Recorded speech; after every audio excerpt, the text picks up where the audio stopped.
वसुदेवसुतं देवं कंसचाणूरमर्दनं देवकी परमानंदम कृष्णं वंदे जगद्गुरो। जय श्री कृष्णा। सत्संग में आए सभी सज्जनों और गीता प्रेमियों का सादर अभिनंदन।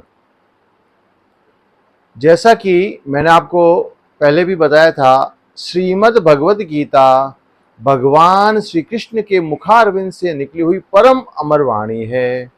और जो भी जीव इस श्रीमद् भगवद गीता के ज्ञान को अपने हृदय में धारण करता है, वह जीवत्व को छोड़कर अमरत्व को, ईश्वर तत्व को प्राप्त करता है। इसमें कोई भी संशय नहीं है।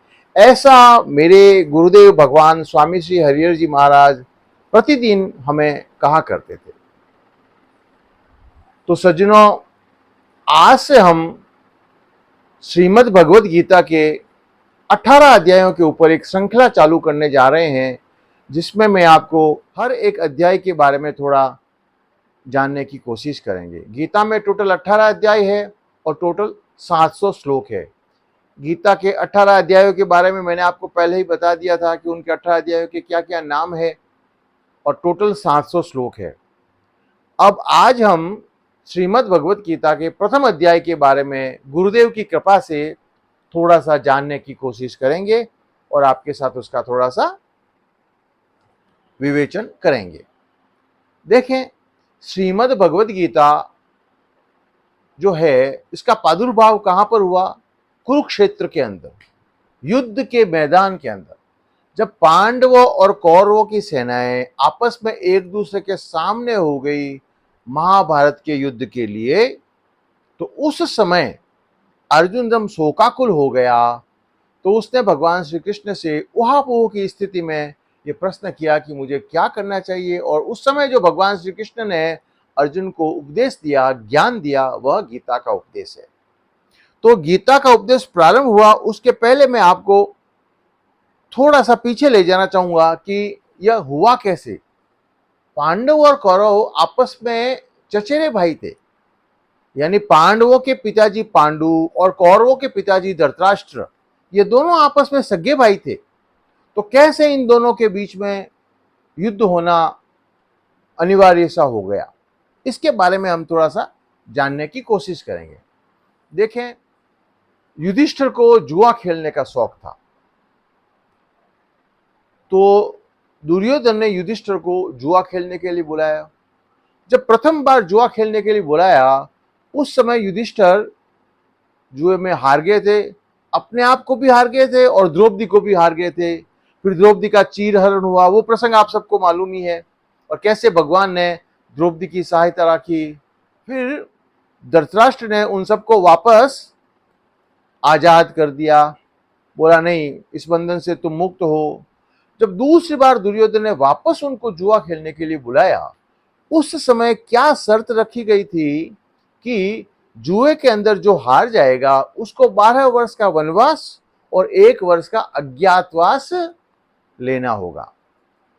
अगर वो अज्ञातवास नहीं रहा तो वापस से 12 वर्ष का वनवास होगा, ऐसी शर्त रखी थी। और क्या हुआ?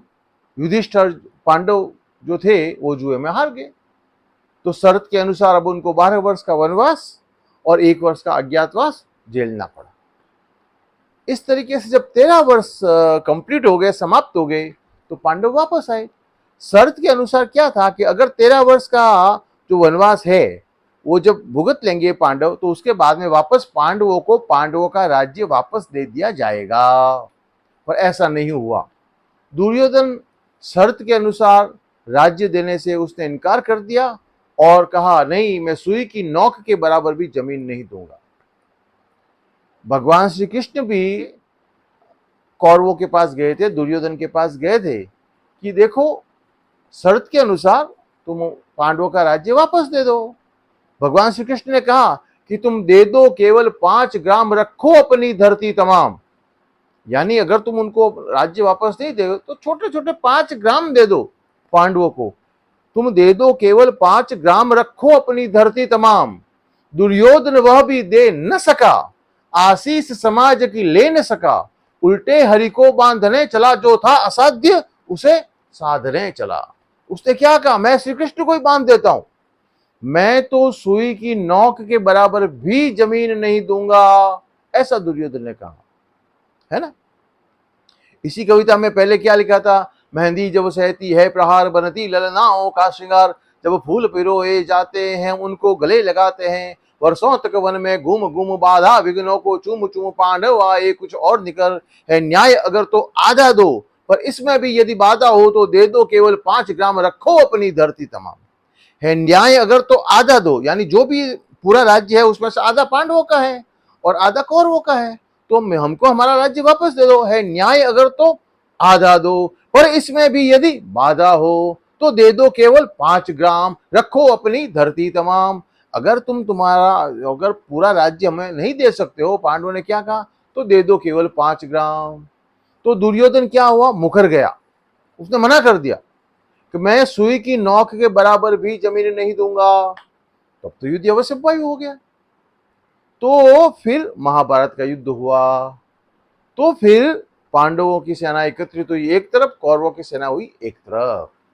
यहां पर जब हो गया, देखिए अब गीता का प्रादुर्भाव कैसे हुआ, धर्म क्षेत्रे कुरुक्षेत्रे समवेता युत्सव मामकाहु पांडवाश्चैव किम कुर्वत संजय। यह गीता के प्रथम अध्याय का प्रथम श्लोक है। धृतराष्ट्रवाच, धृतराष्ट्र ने पूछा संजय से कि मेरे और पांडु के पुत्रों ने क्या किया।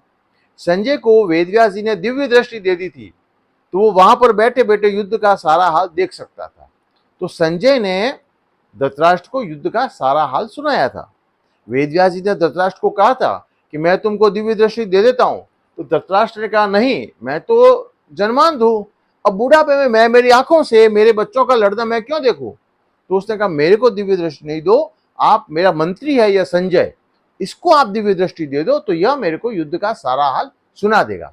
तो संजय ने फिर युद्ध का सारा हाल धृतराष्ट्र को सुनाया था। तो प्रथम अध्याय इस तरीके से चालू होता है।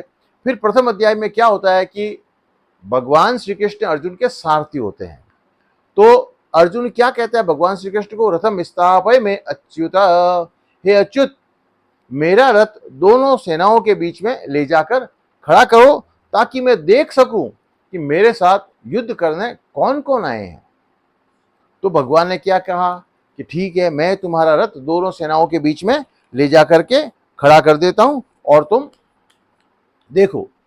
तो यहां पर अर्जुन क्या देखता है, दृष्टेमं स्वजनम कृष्ण यूत्सुम समुपस्थितम सीदंतिमो गात्राणि मुखम च परिशुष्यति वैपथुश्च शरीरे में रोमहर्षश्च जायते। यानी मैं क्या देखता हूं, सीदंतिमो गात्राणि मुखम च परिशुष्यति, मेरा मुख सूख रहा है। क्यों सूख रहा है कि न च शक्नोमि वस्तातुं भ्रमतीव च मयि मनः निमित्तानि च पश्यामि विपरीतानि केशव न च श्रेयोनुपश्यामि हत्वा स्वजनमाहवे। हमारे स्वजन ही यहाँ पर खड़े हैं। युद्ध में कौन थे, किसी का कोई मामा था, किसी का चाचा था, किसी का भाई था, है ना। आचार्य पितरः पुत्रास् तथैव च पितामहः, आचार्य द्रोण सामने खड़े हैं, आचार्य पितरः पुत्रास् तथैव च पितामहः, पितामह भीष्म सामने खड़े हैं, मातुलः स्वसुरः पौत्रः श्यालः संबंधिनस्तथा, मातुलः मामा खड़े हैं, शल्य जो उनके पांडवों के मामा थे वो भी युद्ध में खड़े थे, है ना। मातुलः ससुर खड़े हैं, द्रुपद उनके ससुर, यानी सब जो है वो आपस में संबंधी है एक दूसरे के। एतान हन्तुम् इच्छामि घ्नतोऽपि मधुसूदन अपि त्रैलोक्य राज्यस्य हेतुः किं नु महि कृते। त्रैलोक्य का राज्य भी मतलब मिल जाए तो क्यों आपस में युद्ध लड़ा जाए। यहाँ पर अर्जुन अब उहापोह की स्थिति में पहुंच गया है। नियत्य धार्तराष्ट्रान् का प्रीति सा जनार्दन पापमैवाश्रयेदस्मान् हत्वैतानाततायिनः। यहाँ पर अब देखें अर्जुन क्या बोल रहा है कि अगर हम युद्ध करेंगे तो क्या होगा, एक दूसरे के साथ युद्ध करेंगे हम सब मर जाएंगे, हमारी जो स्त्रियां हैं वो विधवा हो जाएगी, धर्मे नष्टे कुलम कृष्ण अधर्मो भी भवत्युत, फिर अधर्म पैदा हो जाएगा, अधर्मा भी भवात् कृष्ण प्रदुष्यन्ते कुल स्त्रियः स्त्रीषु दुष्टासु वार्ष्णे जायते वर्ण संकरः। सबके पति मर जाएंगे तो स्त्रियां क्या हो जाएगी, व्यभिचारिणी हो जाएगी, उससे क्या होगा, वर्ण संकर संतान उत्पन्न होगी, फिर वर्ण संकर संकर उत्पन्न हो गई तो क्या होगा, संकरो नरकायेव कुल ज्ञानम कुलस्यति पतन्ति पितरो ये संलुप्त पिंडोदक क्रिया। तो वर्ण संकर संतान उत्पन्न होने से क्या होगी, वो अपने पितरों का श्राद्ध नहीं करेंगे, पितर क्या होंगे, नरक में चले जाएंगे। तो इस तरीके से अब अर्जुन जो है ना वो क्या कहता है, एवं उक्त्वा अर्जुन संख्ये रथोपस्थ उपाविश्रित विसहस्रम सहस्रम चापम शोक संविघ्न मानसः। वो कहता है अब मैं युद्ध नहीं करूंगा। सज्जनों, यह जो स्थिति है ना, ये जो उहापोह वाली स्थिति है, वो हर व्यक्ति के जीवन में आती है। किम कर्तव्य मूड हो जाता है मनुष्य विषम परिस्थितियों के अंदर। अब मुझे क्या करना है, क्या नहीं करना है, कैसे करना है। यहां पर अर्जुन भी क्या हो गया, किम कर्तव्य मूड हो गया। आया तो था युद्ध करने, और वो क्या कहता है, नहीं नहीं नहीं, मैं युद्ध नहीं करूंगा। ये साले संबंधी है मेरे, कोई साला है, कोई मामा है, कोई चाचा है, कोई ताऊ है, कोई बेटा है, पितामह है, द्रोण है। अरे, तुम युद्ध की इच्छा के लिए आए हो तो तुमको युद्ध करना चाहिए। धर्म की व्याख्या अलग अलग परिस्थितियों में अलग अलग होती है। क्षत्रिय के लिए जब युद्ध का मैदान होता है तो उसको युद्ध करना चाहिए। तो यहां पर अर्जुन ने बहुत सारी दलीलें दी, अर्जुन को विषाद हो गया। इसके लिए प्रथम अध्याय का नाम है अर्जुन विषाद योग नाम प्रथमोध्याय। फिर दूसरे अध्याय में भगवान ने अर्जुन को क्या सिखाया, क्या नहीं सिखाया, क्या करना चाहिए, क्या नहीं करना चाहिए, आत्मा अजर है, अमर है, ये सब हम आपको जब दूसरे अध्याय की व्याख्या करेंगे तो हम दूसरे अध्याय में इसकी चर्चा करेंगे। पहला अध्याय अर्जुन विषाद योग है, इसमें अर्जुन को विषाद हुआ। महाभारत का युद्ध प्रारंभ होने से पहले अर्जुन को विषाद हुआ है, मुझे क्या करना चाहिए, क्या नहीं करना चाहिए। सज्जनों, मनुष्य भी आज के ज़माने में भी हम रोज़ाना ऊहापोह की स्थिति में आते हैं। हमें क्या करना चाहिए, क्या नहीं करना चाहिए, हम ऐसी परिस्थिति में आते हैं। तो जो गीता को पढ़ेगा, गीता को समझेगा, गीता के ज्ञान को अपने हृदय में उतारेगा, वो सब परिस्थितियों के अंदर अपने धर्म का निश्चय कर सकता है। आज के लिए इतना ही। जय श्री कृष्ण। वसुदेवसुतं देवं कंसचाणूरमर्दन देवकी परमानंदम कृष्णं वंदे जगद्गुरो। बोल श्री कृष्णचंद्र भगवान की जय। गुरुदेव भगवान की जय। सनातन धर्म की जय।